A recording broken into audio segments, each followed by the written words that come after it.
कल लाइव सत्संग में आपने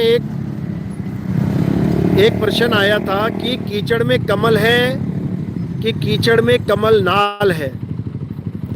वह ही सूरत है, कमल ही अचल है। बिल्कुल बिल्कुल, इसको समझ जाओगे सारी कहानी समझ में आ जाएगी। और इसको नहीं समझ पाओगे तो कोई भी बेअकल आएगा और तुम्हें भरमा देगा। बेअकल इसलिए बोल रहा हूं क्योंकि अकल केवल तभी आती है जब अनुभव ज्ञान होता है। अनुभव ज्ञान के अलावा जितनी भी अकल आ जाए, जितनी भी वाणियां समझ में आ जाएं, जितना भी ज्ञान हो जाए, वो अज्ञान ही है, वो बेअकल ही है। समझ लो, वो बेअकल ही है। जब तक आत्म ज्ञान नहीं हो गया, जब तक बड़े से बड़े ज्ञानी उलझ जाएंगे आपस में। अब देख लो, एक शिव महापुराण का वाचक और एक गीता का वाचक उलझ गए। आजकल वायरल हुआ पड़ा है सारा मामला। दोनों हिंदू धर्म के पुजारी हैं, दोनों की रोजी रोटी धर्म ग्रंथों से चलती है। अब दोनों उलझे पड़े हैं। क्यों उलझे पड़े हैं? क्योंकि शरीर में उलझ गए हैं। एक भोले शंकर का पुजारी और एक राधा रानी का पुजारी। अब लड़ते रहो सारी उम्र। ये झगड़े कभी खत्म होने वाले नहीं हैं। ये झगड़े कब खत्म होंगे? जब हम शरीर से ऊपर उठेंगे, शरीर से ऊपर उठेंगे, आत्म ज्ञान में प्रवेश करेंगे। इसीलिए बोला कि आत्म ज्ञान ही बीसम बीसा ज्ञान है, यानी 100% पूर्ण ज्ञान है। जब आएगा भीषम भीसा, ना रहेगा ईसा, ना रहेगा मूसा, राज करेगा जगदीसा। ना ईसा ना मूसा, यानी शरीरों का खेल खत्म। ईसा भी एक शरीर है, मूसा भी एक शरीर है। शरीरों से ऊपर उठ के राज करेगा जगदीसा, जो सारी दुनिया को चला रहा है। वो देवों का देव, आत्म देव, जिसकी वजह से राधा रानी भी चल रही है और जिस आत्म देव की वजह से भोले शंकर भी चल रहे हैं, जिस आत्म देव की वजह से कृष्ण जी चल रहे हैं, जिस आत्म देव की वजह से हनुमान जी चल रहे हैं, जिस आत्म देव की वजह से राम जी लक्ष्मण जी सब चल रहे हैं, उस आत्म देव को तो सब भूले पड़े हैं और शरीरों की पूजा में उलझ गए हैं। और गीता चीख चीख के समझा रही है कि हे अर्जुन, जो आत्मा को जान लेता है वही सत्य सनातनी है। अध्याय 2 24वां श्लोक पढ़ लो, तब समझ में आएगा कि गीता कृष्ण जी की पूजा करने को कह रही है या आत्म देव सत्य सनातन को जानने की पूजा करने को कह रही है। तब समझ में आएगा, तब खत्म होंगे ये झगड़े। नहीं तो हिंदू मुसलमान तो दूर है, ये हिंदू हिंदू ही आपस में लड़ मरेंगे। क्योंकि अभी तुम्हें पता ही नहीं है कि सारे ग्रंथ विरोधाभास वाले हैं। शिव महापुराण में शिव जी की महिमा है, विष्णु जी को एक आम इंसान की तरह प्रदर्शित किया गया है। वहां पे विष्णु महापुराण में विष्णु जी की महिमा है, शंकर जी को एक आम इंसान की तरह प्रदर्शित किया गया है वहां पे। ऐसे ही हर ग्रंथ में हर एक जिसके नाम का ग्रंथ है उसकी महिमा है। आप देवी भगवत महापुराण पढ़ेंगे, वहां पर देवी की महिमा है। ब्रह्मा विष्णु महेश को वहां पर तुच्छ बना दिया गया है, उनका जन्म मरण दिखाया गया है, उनको बालक के समान बना दिया गया है। तो वहां पे शिव महापुराण विष्णु महापुराण सब फेल हो जाते हैं। वहां सबकी जगजननी जगदम्बा है। तो भैया अभी भी होश कर लो, सत्य को जान लो, उसको समझ लो जो सबका तारणहार है, जो सबको चला रहा है। तब समझो कल्याण होगा, नहीं तो कुछ होने वाला नहीं है। झगड़े ही होंगे, झगड़े होंगे, फसाद होंगे, दंगे होंगे, FIR होंगी, कोर्ट कचहरियां होंगी, हो ही रही हैं। वो शिव महापुराण वाले के खिलाफ कोर्ट में चले गए मामला। अब बताओ, वो कोई घर से थोड़ी नहीं बोल रहा है, उसने भी कोई ग्रंथ ही पढ़ा होगा तभी तो बोल रहा है। वो सब अपने अपने ग्रंथ को लेके बैठे हैं, सच्चाई कोई नहीं जानना चाहता।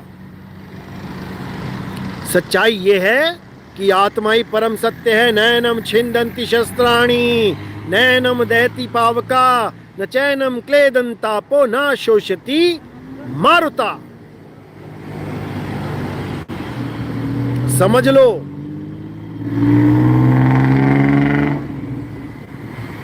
जब तक ये नहीं समझा कुछ नहीं समझा। ये हमारे धर्म का सार है, सनातन सत्य सनातन धर्म का सार है आत्मज्ञान। सत्य सनातन धर्म कभी शरीरों की पूजा की बात ही नहीं करता था, समझ लो।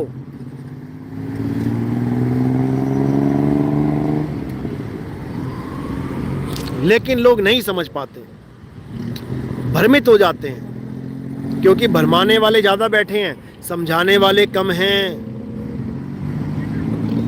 समझे?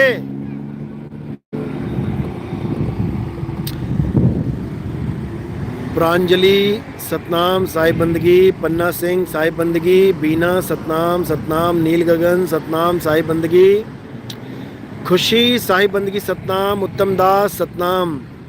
गुरुदेव, घड़ा फूट भी गया तो टूटकर सागर में गिर जाएगा, और अच्छे से समझ लो इस बात को। इसीलिए मैं कह रहा हूं, गांव गांव में गली गली में डंका बचाओ बचाओ आत्मज्ञान का। डंका बजना चाहिए आत्मज्ञान का।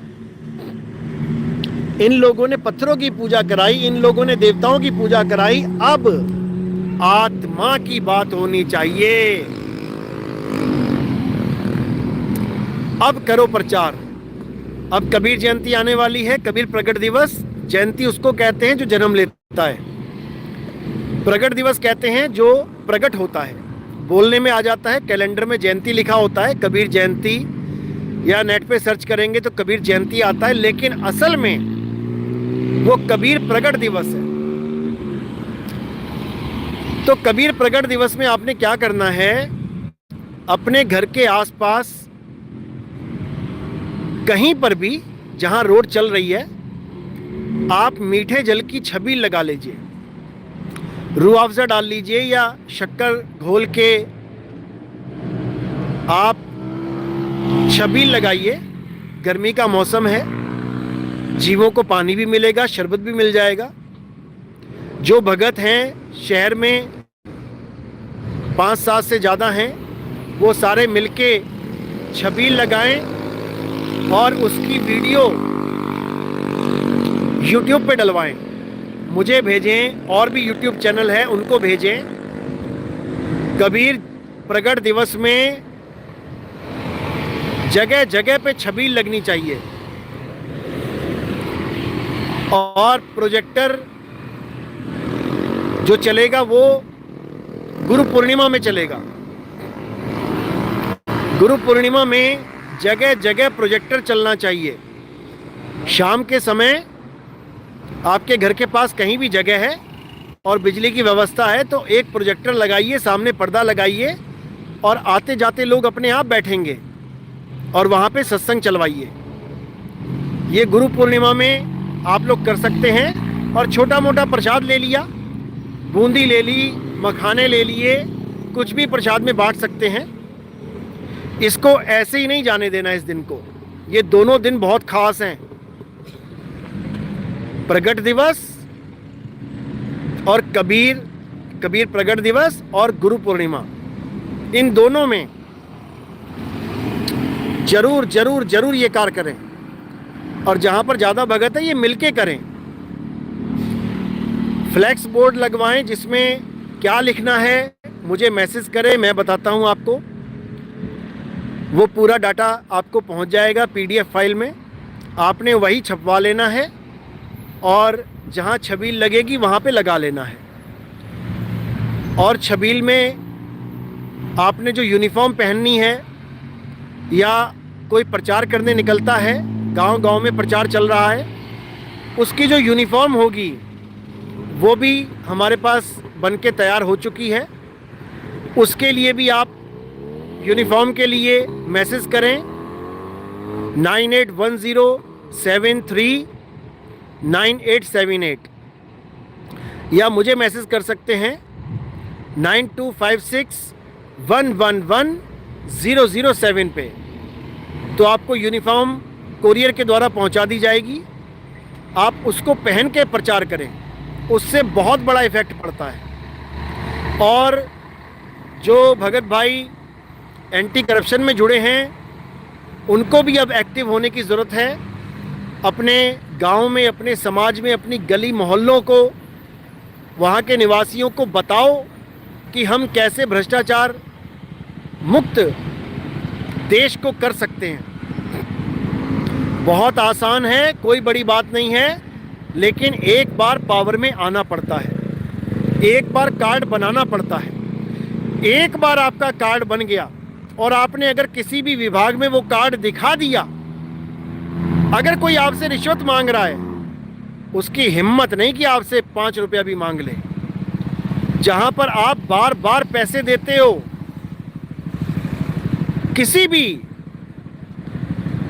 सरकारी कर्मचारी के द्वारा आप प्रताड़ित किए जाते हो, उसकी हिम्मत नहीं है जो तुमसे 1 रुपया मांग ले।